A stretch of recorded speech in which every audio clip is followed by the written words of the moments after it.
بسم اللہ الرحمن الرحیم۔ معزز صارفین السلام علیکم۔ شام تک کے سعودی نامہ کے ساتھ میں ہوں رمضان۔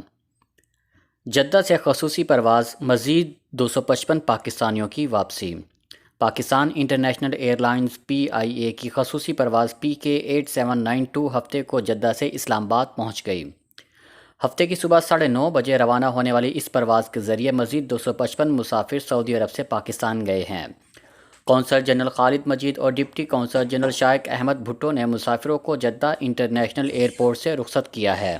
یاد رہے کہ جمعرات کو PIA کی پرواز PK8764 جدہ سے فیصل آباد گئی تھی۔ اس پرواز کے ذریعے 147 پاکستانی واپس گئے تھے۔ حکومت پاکستان نے کرونا وائرس کی وبا کے باعث سعودی عرب میں پھنسے پاکستانیوں کی وطن واپسی کے لیے خصوصی پروازوں کا سلسلہ شروع کیا ہے۔ یہ جدہ سے 7ویں پرواز تھی۔ اب تک 1450 مسافروں کو پاکستان بھیجا جا چکا ہے۔ ریاض اور دمام سے بھی پروازوں کا سلسلہ جاری ہے۔ ریاض میں سفارتخانہ پاکستان اور جدہ میں پاکستان قونصلیٹ PIA کے عملے کے تعاون سے سعودی عرب میں پھنسے پاکستانیوں کی بحفاظت وطن واپسی کے انتظامات کر رہے ہیں۔ واضح رہے کہ سعودی عرب میں اس وقت ہزاروں پاکستانی وطن واپسی کے خواہش مند ہیں، جن میں سے بیشتر وزٹ ویزے یا بزنس ویزے پر آئے تھے یا ان کا خروج نہائی لگا تھا اور وہ سفری پابندیوں کے باعث یہاں پھنس گئے تھے۔ 15 سال سے کم عمر بچوں کو تنہا سفر کی اجازت نہیں۔ سعودی ایئر لائن کے ذریعے 15 سال سے کم عمر بچوں کو تنہا سفر کی اجازت نہیں ہوگی۔ سبق ویب سائٹ کے مطابق سعودی ایئر لائن نے کہا ہے کہ کرونا وائرس کے انسداد کے لیے جن حفاظتی ضوابط پر عمل کیا جائے گا، ان میں یہ بات بھی شامل ہے کہ ایسے مسافر جن کی عمریں 15 سال سے کم ہیں انہیں تنہا سفر کی اجازت نہیں دی جائے گی۔ ادارے نے کہا ہے کہ بچوں کے ہمراہ کسی بالغ مسافر کا ہونا لازمی ہے جو سفر کے دوران ان کی دیکھ بھال اور ضابط کی پابندی کروائے گا۔ واضح رہے کہ کل اتوار سے اندرون ملک بحال ہونے والی پروازوں کے لیے سعودی محکمہ شہری ہوابازی نے تفصیلی ہدایت نامہ جاری کیا ہے، جس پر عمل کرنا ہر مسافر پر لازم ہوگا۔ ضابط میں کہا گیا ہے کہ اندرون ملک سفر کرنے والوں کے لیے لازمی ہے کہ وہ طبی ماسک اور دستانے استعمال کریں۔ مسافر فلائٹ سے زیادہ 2 گھنٹے قبل ایئرپورٹ پر پہنچیں۔ دستانے اور ماسک دوران پرواز اور جہاز سے اترنے کے بعد بھی استعمال کیے جائیں۔ اندرون ملک سفر کے لیے ٹکٹ آن لائن ہی خریدی جا سکیں گی۔ ایئرپورٹ پر آنے والے تمام مسافروں کا درجہ حرارت مانیٹر کیا جائے گا۔ وہ مسافر جو درجہ حرارت چیک کرانے سے انکار کریں گے یا ماسک استعمال نہیں کریں گے، انہیں سفر کرنے کی اجازت نہیں ہوگی۔ ریستورانوں اور تجارتی مراکز کے لیے نئے ضوابط۔ سعودی وزارت داخلہ نے 31 مئی 8 شوال سے 20 جون 28 شوال کے دوران ریستورانوں، قہوہ خانوں اور ہوم ڈیلیوری سروس کے حوالے سے حفاظتی قواعد و ضوابط جاری کر دیے۔ 31 مئی سے انہیں گاہکوں کو داخلی سروس فراہم کرنے کی اجازت دی جا چکی ہے۔ وزارت داخلہ نے ریٹیل، تھوک کی دکانوں اور تجارتی مراکز کے حوالے سے بھی قواعد و ضوابط جاری کیے ہیں۔ سعودی خبر رساں ادارے SPA کے مطابق وزارت داخلہ نے واضح کیا ہے کہ ریستوران کرفیو سے خارج اوقات میں گاہکوں کو ریستوران کے اندر کھانا پیش کر سکتے ہیں۔ ریستوران کرفیو کے دوران ہوم ڈیلیوری سروس مہیا کر سکتے ہیں، البتہ شیشے پر پابندی رہے گی اور بچوں کے پلے لینڈ بند رہیں گے۔ وزارت داخلہ نے پابندی لگائی ہے کہ ریستورانوں، قہوہ خانوں اور ہوم ڈیلیوری سروس فراہم کرنے والے سروسز فراہم کرتے وقت ماسک اور دستانوں کا استعمال کریں گے، سینیٹائزر استعمال کریں گے، اس حوالے سے ڈسپوزل برتن استعمال کریں گے۔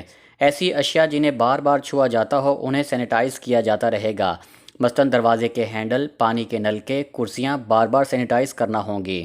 حمام اور واش روم میں خودکار طریقے سے کام کرنے والے نل نصب کرنا ہوں گے۔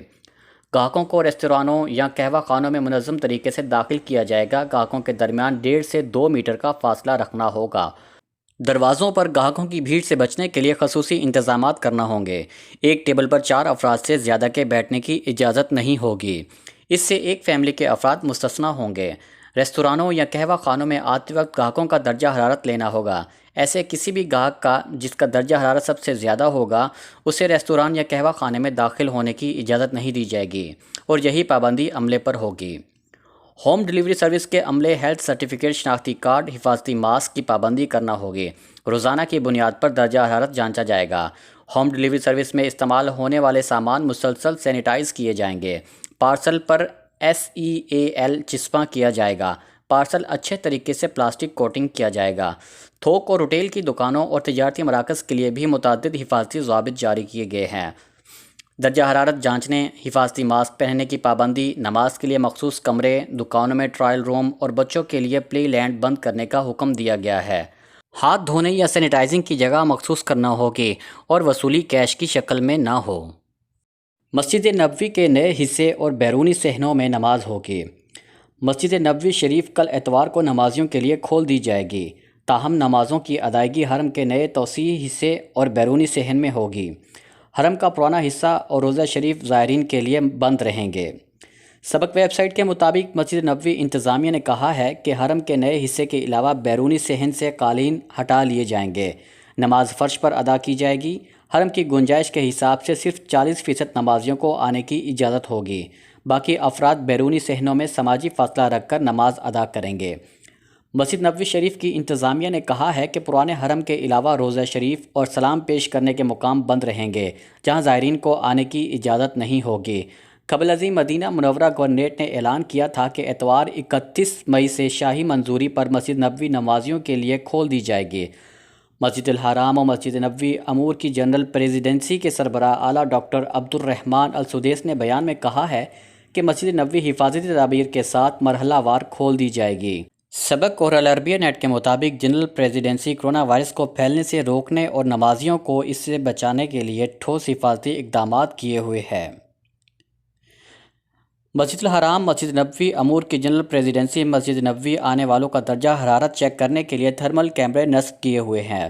یہ 24 گھنٹے خودکار نظام کے تحت ہر آنے والے کا درجہ حرارت چیک کرتے ہیں۔ وزارت صحت کے ماہر اہلکار تھرمل کیمروں کی نگرانی کر رہے ہیں۔ کیمرے مسجد الحرام کے متعدد دروازوں پر نصب کیے ہیں۔ یاد رہے کہ وزارت داخلہ نے اتوار 31 مئی سے سعودی عرب میں جاری کرفیو میں نرمی کے اعلان کے ساتھ یہ بھی کہا تھا کہ تمام مساجد جمعہ اور فرض نمازیں جماعت کے ساتھ ادا کرنے کے لیے کھول دی جائیں گی، تاہم مسجد الحرام میں جمعہ اور باجماعت نمازیں احتیاطی تدابیر کے ساتھ جاری رہیں گی۔ سعودی عرب کی یمن کے لیے امدادی کانفرنس۔ سعودی عرب اقوام متحدہ کے اشتراک سے منگل 2 جون کو یمن 2020 کے لیے آن لائن امدادی کانفرنس منعقد کرے گا۔ کانفرنس میں یمن کا انسانی بحران اجاگر کیا جائے گا، جبکہ انسانی بنیادوں پر اہل یمن مدد کے لیے عطیات کا اعلان ہوگا۔ یہ کانفرنس شاہ سلمان بن عبدالعزیز اور ولی عہد شہزادہ محمد بن سلمان کی ہدایت پر منعقد کی جا رہی ہے۔ العربیہ نیٹ کے مطابق سعودی عرب نے امداد دینے والے ممالک سے کہا ہے کہ وہ اس عظیم انسانیت نواز کانفرنس کو کامیاب بنانے کے لیے آگے آئیں اور آزمائش کی اس گھڑی میں یمن اور اس کی عوام کا ساتھ دیں۔ یمن کے لیے امدادی کانفرنس 2 جون کو سعودی عرب کے مقامی وقت کے مطابق 4 بجے منعقد ہوگی اور انٹرنیٹ کے ذریعے براہ راست دکھائی جائے گی۔ اقوام متحدہ کے سیکرٹری جنرل انتونیو گوتریس افتتاحی خطاب اور سعودی وزیر خارجہ شہزادہ فیصل بن فرحان سعودی عرب کا موقف پیش کریں گے۔ آن لائن کانفرنس کے بعد ذرائع ابلاغ کے نمائندوں کے سوالات کے جوابات دینے کے لیے پریس کانفرنس ہوگی۔ اس میں شاہ سلمان مرکز برائے امداد و انسانی خدمات کے نگران اعلیٰ ڈاکٹر عبداللہ الربیہ، اقوام متحدہ کے سیکرٹری جنرل کے سیکرٹری مارک لوکوک شریک ہوں گے۔ پریس کانفرنس کے منتظم انتونیو گوتریس کی سیکرٹریٹ برائے عالمی رابطہ جات ملیسیا فلیمنگ ہوں گی۔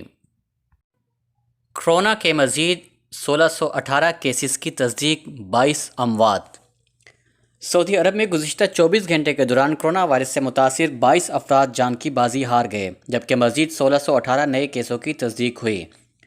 وزارت صحت کی جانب سے جاری اعداد و شمار کے مطابق ملک میں کووڈ-19 کے مجموعی مریضوں کی تعداد 83,384 تک پہنچ چکی ہے۔ سعودی خبر رساں ایجنسی SPA نے وزارت صحت کی جانب سے ملک میں کرونا کیسز کی جاری ہونے والی نئے اعداد و شمار کے حوالے سے کہا ہے کہ 30 مئی 2020 بروز ہفتہ ریاض میں کووڈ-19 وائرس میں مبتلا 679 مریضوں کی تصدیق ہوئی ہے، جبکہ جدہ میں 247، مکہ مکرمہ 105، الحفوف 101، دمام میں 84، الخبر 64، مدینہ منورہ میں 45، بریدہ میں 33، قطیف 25، الجبیل 19، المزہ 14، طائف 13، راس تنورہ 12، تبوک 12، البکریہ 10، الجعفر 9، حائل 8، جازان 7، ینبو 6، خمیس مشید 6، بیش میں بھی 6، اسیرہ 5، شرورہ 5، جبکہ دیگر 46 شہروں اور قصبوں میں مریضوں کی تعداد 4 سے 1 تک رہی، جن میں کرونا وائرس کی گزشتہ 24 گھنٹے کے دوران تصدیق ہوئی ہے۔ وزارت صحت کا کہنا ہے کہ کووڈ-19 سے اب تک مجموعی ہلاکتیں 480 تک پہنچ چکی ہیں، جبکہ گزشتہ 24 گھنٹے کے دوران وبائی مرض سے 1870 افراد صحت یاب ہونے کے ساتھ اب تک اس مرض کو شکست دینے والوں کی مجموعی تعداد 58,899 ہو گئی ہے۔ شام تک کے سعودی نامہ کے ساتھ ہمیں اجازت دیجیے۔ اللہ تعالیٰ سے دعا ہے کہ اللہ تعالیٰ ہم سب کو اپنے حفظ و امان میں رکھے۔ اللہ تعالیٰ ہم سب کا حامی و ناصر ہو۔ السلام علیکم ورحمۃ اللہ وبرکاتہ۔